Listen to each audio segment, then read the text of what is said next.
बूढ़े गिद्ध ने बताया कि बुढ़ापे में औलाद साथ क्यों छोड़ जाती है।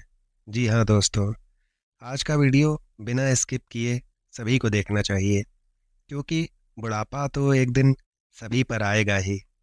आज जो लोग बालक हैं वो कल युवा बनेंगे, परसों जवान होंगे और आगे फिर बुढ़ापा स्वीकार करना ही पड़ेगा। फिर चाहे कुछ भी कर लें, इसमें किसी की नहीं सुनी जाएगी, इस पर किसी का जोर नहीं है। ऐसा नहीं है कि कोई व्यक्ति अधिक धनवान है तो वो कुछ रिश्वत दे देगा तो बुढ़ापा उस पर असर नहीं करेगा। ऐसा नहीं है कि कोई बड़ा बहादुर है, लोग उससे डरते हैं तो बुढ़ापा भी उसके डर के मारे उसके पास नहीं आएगा। चाहे कोई ज्ञानी हो, धनी हो, बलवान हो या गुणवान हो, सबके सारे हुनर धरे के धरे रह जाएंगे जब बुढ़ापा आपके ऊपर आएगा। इसीलिए ये जानकारी आपको ध्यान से सुननी चाहिए। इस वीडियो के माध्यम से आपको पता चलेगा कि औलाद बुढ़ापे में साथ क्यों छोड़ जाती है। इस बात को समझने के लिए हमें इस कहानी को ध्यान से सुनना चाहिए। लेकिन उससे पहले मित्रों, अगर आपने हमारे इस चैनल को सब्सक्राइब नहीं किया है तो इस चैनल को अवश्य सब्सक्राइब करिए, वरना बाद में आप भूल जाएंगे। आइए अब इस कहानी के माध्यम से हम जानते हैं कि क्यों बुढ़ापे में औलाद साथ छोड़ जाती है। एक बार की बात है, किसी जंगल में एक बड़ा भारी बरगद का वृक्ष था। उस वृक्ष पर विभिन्न प्रकार के पक्षी भारत के हर कोने से आकर किलकारियां किया करते थे, या यूं कहें कि पूरे जंगल के सारे पक्षी उस वटवृक्ष पर विश्राम करने के लिए आते थे। कुछ पक्षियों का तो वो वृक्ष स्थायी निवास स्थल था। उस वृक्ष पर रहकर पक्षी बहुत आनंद पूर्वक रहते थे, आनंद की अनुभूति प्राप्त करते थे। कहते हैं, हम जब किसी स्थान पर या किसी व्यक्ति के साथ एक लंबे समय तक रहते हैं तो हमें उससे मोह हो जाता है, हमें उसका साथ अच्छा लगने लगता है। इसी तरह उस वृक्ष पर रहने वाले सभी पक्षियों को उस वटवृक्ष से मोह हो गया था। एक दिन की बात है, जंगल में सूखा पड़ गया। कई वर्षों से पानी नहीं बरस रहा था। जंगल के वृक्ष सूख सूख कर मुरझाने लगे। इसी कारण वटवृक्ष भी पानी की कमी के कारण और पानी न बरसने के कारण सूखने लगा।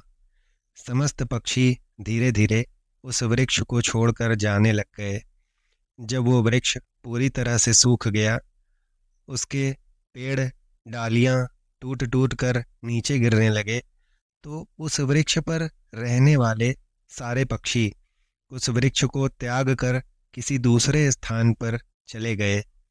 सिर्फ एक बूढ़ा गिद्ध उस वृक्ष पर अकेला बैठा रहा। बाकी सारे पक्षी उस वृक्ष को छोड़कर कहीं दूर अपने जीविकोपार्जन के लिए चले गए थे, परंतु वो गिद्ध वहीं बैठा रहा। कुछ पक्षियों ने उस बूढ़े गिद्ध से भी चलने को कहा, परंतु उसने जाने से मना कर दिया। बूढ़े गिद्ध ने सोचा कि मेरा जन्म इसी पेड़ पर हुआ है, इसी वृक्ष पर मैं खेल कूद कर बड़ा हुआ हूँ। मेरे जीवन के सारे सुख मुझे इसी वट वृक्ष ने दिए हैं।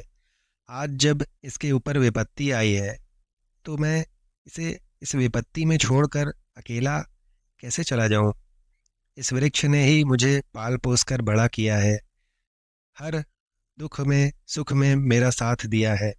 मैं इस वृक्ष का ऋणी हूँ। मैं मर कर भी इस वृक्ष को छोड़कर नहीं जाऊंगा।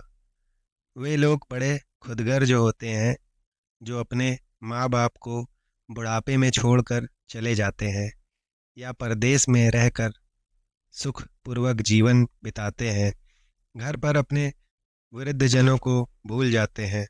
ऐसी औलादों और संतानों के लिए धिक्कार है जो अपने माँ बाप के बुढ़ापे का सहारा नहीं बन सकते। सोचो, जब तुम असहाय थे, तुम्हारे माँ बाप ने तुम्हारा साथ छोड़ा था। क्या जब तुम बीमार हुए थे तब भी तुम्हें छोड़कर कहीं गए थे वो? क्या जब तुमने किसी से झगड़ा किया और तुम संकट में पड़ गए तो क्या तुम्हारे माँ बाप ने तुम्हें अकेला छोड़ा था? जब उनके मन में कुछ अच्छी चीज़ खाने की इच्छा हुई थी तो उन्हें तुम्हें छोड़कर कभी अकेले उन्होंने खाई थी क्या? आज मैं बूढ़े हो गए हैं, तुम्हारे लिए उन्होंने इतना किया, तुम उनके लिए इतना भी नहीं कर सकते कि उनके बुढ़ापे की लाठी बन जाओ? मित्रों, बूढ़े गिद्ध ने मरते दम तक वृक्ष का साथ न छोड़ने की कसम खाई। कुछ दिन और बीते तो वो वृक्ष बिल्कुल जर्जर हो गया, उसे दीमक काटने लगी, लेकिन गिद्ध फिर भी उसे छोड़कर नहीं गया। दिन में थोड़ा इधर उधर घूमकर अपना भोजन ढूंढ लेता था और शाम होने पर इसी सूखे हुए वटवृक्ष पर आकर बैठ जाता था। उन्होंने सोचा कि गिद्ध काका अभी भी इस सूखे वृक्ष पर बैठे रहते हैं, तो क्यों न हम सब मिलकर उनके पास चलें, उन्हें समझाकर अपने पास बुला लें। यही सोचकर कुछ पक्षी बूढ़े गिद्ध के पास गए और उन्हें अपने साथ चलने का आग्रह करने लगे। वे सारे पक्षी गिद्ध से कहते हैं, गिद्ध काका, तुम कहाँ इस सूखे हुए वृक्ष पर बैठे रहते हो? इस वृक्ष का जीवन खत्म हो चुका है, मरे हुए के साथ मरना कहाँ की समझदारी है। कहते हैं वही जीविका श्रेष्ठ है जिसमें धर्म की हानि न हो, वही देश श्रेष्ठ है जहाँ कुटुंब का पालन हो। ये वृक्ष बिल्कुल जर्जर हो गया है, दीमक इसे रात दिन गलाए जा रही है। किसी दिन हवा के तेज झोंके के साथ ये गिर सकता है, फिर तुम कहाँ जाओगे? विद्वान लोग कहते हैं कि शत्रु, कर्ज, अग्नि, बीमारी, इन चारों को समय रहते दवा देनी चाहिए। जो इनसे अपना समाधान नहीं करता वो बीमार मारा जाता है। ठीक इसी प्रकार तुम्हें भी इस वृक्ष को छोड़कर किसी खुशहाल स्थान पर अपना निवास बना लेना चाहिए। मित्रों, सारे पक्षियों के समझाने पर भी बूढ़ा गिद्ध उस वृक्ष को छोड़ने के लिए तैयार नहीं हुआ और कहने लगा, भाइयों, ये वृक्ष मेरे माँ बाप के समय का है। मेरे माता पिता मुझे जन्म देकर इसी वृक्ष पर मुझे छोड़कर चले गए थे। उनके जाने के बाद मैं इसी वृक्ष पर खेल कर बड़ा हुआ हूँ। जीवन के सारे सुख मैं इसी वटवृक्ष पर ही देखे हैं। बचपन से लेकर बुढ़ापे तक का सफ़र मैंने इसी वृक्ष पर तय किया है। अब इस मुश्किल घड़ी में मैं इसका साथ छोड़कर कैसे चला जाऊं? ये मेरी सबसे बड़ी खुदगर्जी होगी। कहा भी गया है कि भक्त, सेवक और शरणागत जो ये कहता हो कि मैं आपका ही हूँ, इन लोगों को संकट पड़ने पर भी नहीं छोड़ना चाहिए। जो इन्हें संकट में छोड़ कर जाता है उन्हें बहुत बड़ा पाप लगता है, और जिसने आपका पालन पोषण किया हो, दुख सुख में साथ न छोड़ा हो, ऐसे माता पिता को छोड़ना जघन्य अपराध की श्रेणी में आता है। उन संतानों को कभी मनुष्य की योनि में जन्म नहीं मिलता। गिद्ध ने उन सभी पक्षियों का प्रस्ताव नहीं माना और कहा कि मैं अपनी मृत्यु तक इस वृक्ष पर रहूँगा, आप लोग जाइए। गिद्ध की ये बातें सुनकर सारे पक्षी निराश हो जाते हैं और लौटकर वापस चले जाते हैं। कुछ तो कहने लगे, भैया, इस बड़े बूढ़े गिद्ध के साथ साथ उसकी बुद्धि भी सठिया गई है, इसीलिए इसे हमारा समझाना समझ नहीं आ रहा है। अगले दिन कुछ पक्षी उसे फिर समझाने के लिए गए, लेकिन गिद्ध ने जाने से फिर मना कर दिया। इस बार सारे पक्षी लौटकर अपने घर नहीं गए। वे सारे पक्षी सीधे इंद्रदेव के पास जा पहुँचे और उन्हें अपनी सारी बात बताई कि हे भगवान, हम जिस वन में रहते हैं वहाँ कई बरसों से पानी नहीं बरस रहा है। पूरा जंगल पानी से शून्य है, पेड़ पौधे सब सूख चुके हैं। जंगल के सभी जीव जंतु जंगल छोड़कर दूसरे स्थान पर चले गए हैं। बड़े दुख की बात है कि जिस बरगद पर हम लोग रहते थे, उस बरगद पर एक बूढ़ा गिद्ध भी रहता है। हम लोग तो चले आए, पर वो बूढ़ा गिद्ध उस बरगद को छोड़कर कहीं भी नहीं जाना चाहता। वो वट वृक्ष पूरी तरह से सूख कर जर्जर हो चुका है और कभी भी गिर सकता है। हम लोगों के समझाने पर भी वो बूढ़ा गिद्ध उस वृक्ष को छोड़ने के लिए तैयार नहीं हुआ और कह रहा है कि मरते दम तक वो उसी वृक्ष का साथ देंगे, उसका साथ नहीं छोड़ेंगे। इसीलिए हे भगवान, आप स्वयं चलकर उन्हें समझाइए, शायद वो आपका कहना मान जाए। मित्रों, पक्षियों के इस निवेदन को इंद्रदेव ने स्वीकार कर लिया और इंद्रदेव उन पक्षियों के साथ उस वन में जाकर उस बूढ़े गिद्ध को समझाने लगते हैं और कहते हैं, हे गिद्धराज, मैं देवराज इंद्र तुम्हें समझाने आया हूँ। यह वृक्ष बहुत ही जर्जर स्थिति में पहुंच गया है। इसकी डालियां सूख कर गल चुकी हैं। इस पर छाया के लिए भी एक भी सूखा पत्ता नहीं बचा है और आप भी बहुत बूढ़े हो चुके हो। किसी दिन ये वृक्ष गिर गया तो आपकी मृत्यु हो सकती है। इसीलिए इस वृक्ष को छोड़कर किसी सुरक्षित स्थान पर चले जाइए। मित्रों, इंद्रदेव की बात सुनकर बूढ़ा गिद्ध कहने लगता है, हे भगवान, एक बात बताइए, जब मेरा जन्म हुआ था तो मेरे माता पिता मुझे इसी वृक्ष पर छोड़कर स्वर्ग सिधार गए।